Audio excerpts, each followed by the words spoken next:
नाही हे पाणी 15 दिवसापूर्वी सुटणं गरजेचं होतं, परंतु माननीय विखे पाटील साहेबांनी या ठिकाणी ही बैठक घेऊन तातडीनं उद्यापासून पाणी सोडण्याचं त्या ठिकाणी नियोजन झालेलं आहे. लोकांचा आक्रोश होता. आज बरीचशी लोक त्या ठिकाणी जलसमाधी घेणार होते. आमच्याच तालुक्यामधले गणेश शिंगळे शिवसेनेचेच कार्यकर्ते आहेत, परंतु त्या ठिकाणी पालकमंत्री नसल्यामुळं हा सगळा गोंधळ उडालेला आहे. या ठिकाणी आता नियोजन झालेलं आहे.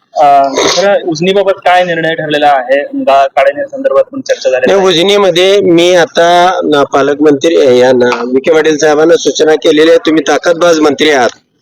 तुम्ही सगळ्यात महत्वाचं आणि ह्या जिल्ह्याचं वरदायिनी उजनी यामधला गाळ काढणं, वाळू काढणं आणि 15 TMC पाण्याचा साठा वाढवणं. दरवर्षी 5 TMC गाळ काढला गेला पाहिजे. वाळूच्या माध्यमातून 1 लाख कोटीचा महसूल मिळणार आहे. गाळ काढल्यानंतर 6 लाख एकराला पुरेल एवढा गाळ आहे आणि पाणी 15 TMC होणार आहे. याशिवाय या नदीमध्ये जर 11 बॅरेजेस टाकले तर त्या ठिकाणी 2-2 TMC न ते 22 TMC अधिक हे 15 TMC अशा पद्धतीने जवळजवळ 40 TMC पाणी त्या ठिकाणी साठा होणार आहे. आणि उजनीचं टेंडर काढण्याचं या ठिकाणी आश्वासन दिलेलं आहे.